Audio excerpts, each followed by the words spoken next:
بیت اللہ کے سب سے بڑے امام شیخ عبد الرحمن السدیس حافظہ اللہ تعالی، جو اس وقت بیت اللہ کے سب سے بڑے شیخ اور امام ہیں، ایک مرتبہ خانہ کعبہ کے اندر جمعے کا خطبہ دیتے ہوئے ارشاد فرمانے لگے،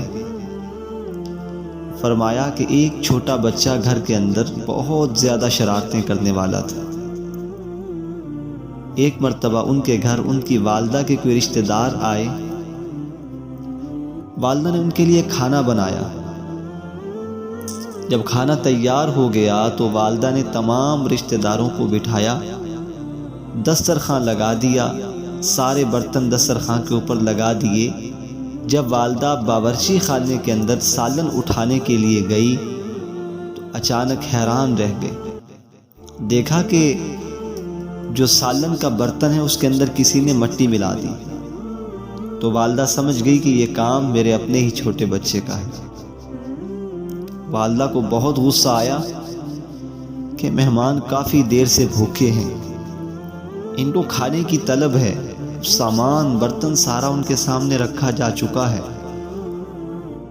اب ایک دم سے دوبارہ سالن تیار کرنا میرے لیے کتنا مشکل ہے۔ تو والدہ نے جب یہ ساری باتیں سوچیں تو غصے سے وہ بیٹے سے کہا کہ میری آنکھوں سے اوجھل ہو جا، اور غصے کی حالت میں ایک بد دعا نکالی زبان سے۔ اور یاد رکھیے گا، عربی زبان کے اندر جو عرب ہیں، اللہ تعالیٰ ان کو سلامت رکھے، ان کی زبان کو سلامت رکھے، عربی لوگ وہ غصے کی حالت میں بھی بد دعا نکالتی ہیں تو وہ دعا ہوتی ہے۔ تو کہنے لگے شیخ عبد الرحمن السدیس حافظہ اللہ، اس عورت نے اپنے بچے سے غصے کے عالم میں یہ کہا کہ میری آنکھوں سے اوجھل ہو جا، جا اللہ تجھے کعبے کا امام بنا دے۔ اتنا کہنا تھا کہ شیخ عبد الرحمن السدیس حافظہ اللہ تعالی اتنے روئے کہ آپ کی ہچکیاں بن گئی۔ پھر کہنے لگے سامعین محترم، کیا تمہیں پتہ ہے کہ وہ بچہ کون ہے؟ حاضرین خاموش رہے۔ پھر تھوڑی دیر کے بعد خود ہی جواب دینے لگے، فرمایا وہ بچہ کوئی اور نہیں، وہ بچہ میں ہوں، عبد الرحمن السدیس، کعبے کا امام جو آپ کے سامنے بیٹھا۔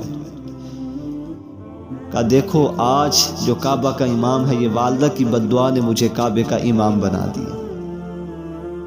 پھر وہ سامعین سے مخاطب ہو کر فرمانے لگے، آج کی ماؤں کے لیے یہ پیغام ہے کہ آج کی مائیں اپنے بچوں کو بہت ساری بد دعائیں نکالتی ہیں غصے کی حالت کے اندر، لیکن وہ فرماتی ہیں یاد رکھیے گا کتنے نوجوان جوانی کی حالت میں دنیا سے چلے گئے، ان کا سبب ان کے والدین کی بچپن میں غصے کی حالت میں دی ہوئی بد دعا ہوا کرتی ہے، لیکن اللہ تعالیٰ اس بد دعا کو ایک خاص وقت کے اوپر آ کر قبول فرماتے ہیں اور ان سے ان کی اولاد کو چھین لیتے ہیں۔ فرمایا کہ والدین غصے کی حالت کے اندر اپنے بچوں کو بد دعا نہ دیا کریں۔